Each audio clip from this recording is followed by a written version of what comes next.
ಕಾಂಗ್ರೆಸ್ ಪಕ್ಷದ ಶಾಸಕರಿಗೆ ಮತ್ತೆ ನಿಮ್ಮ ಬಿಜೆಪಿ ಪಕ್ಷದವರಿಗೆ ಅನುದಾನ ಕೊಟ್ಟಿದ್ದಾರೆ ಸರ್, 50 ಕೋಟಿ ಅವರಿಗೆ ಕೊಟ್ಟಿದ್ದಾರೆ, ಉಳಿದೆಲ್ಲ ಈ ರೀತಿ ತಾರತಮ್ಯ ಮಾಡಿದ್ದಾರೆ.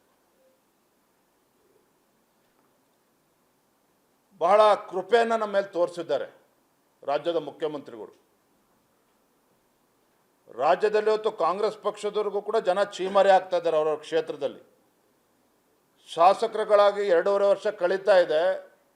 ನಮ್ಮ ಕ್ಷೇತ್ರದಲ್ಲಿ ಅಭಿವೃದ್ಧಿಗೆ ಬಿಡುಗಾಸನ್ನು ಕೂಡ ಮುಖ್ಯಮಂತ್ರಿಗಳು ನೀಡ್ತಾ ಇಲ್ಲ ಅಂತೇಳಿ ಇವತ್ತು ಮುಖ್ಯಮಂತ್ರಿಗಳ ಮೇಲೆ ಅಸಮಾಧಾನ ಹೊರಹಾಕೋದಕ್ಕೆ ಇದು ಕೂಡ ಒಂದು ಪ್ರಮುಖವಾಗಿರ್ತಕ್ಕಂಥ ಕಾರಣ.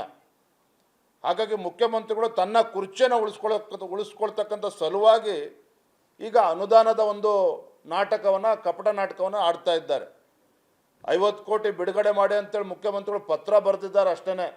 ಇನ್ನು 50 ಕೋಟಿ ಬಿಡುಗಡೆ ಆಗ್ತದೋ, ಅದರಲ್ಲಿ ಇನ್ನೆಷ್ಟು ಬಿಡುಗಡೆ ಆಗ್ತದೆ, ಅದು ಯಾವಾಗ ಬಿಡುಗಡೆ ಆಗ್ತದೆ, ಯಾವಾಗ ಶಾಸಕರಿಗೆ ಅವ್ರ ಕೈಗೆ ಸೇರ್ತದೆ, ಅಭಿವೃದ್ಧಿ ಕೆಲಸ ಯಾವಾಗ ಪ್ರಾರಂಭ ಆಗ್ತದೆ, ಇವೆಲ್ಲವೂ ಕೂಡ ಇವತ್ತು ಯಕ್ಷ ಪ್ರಶ್ನೆ.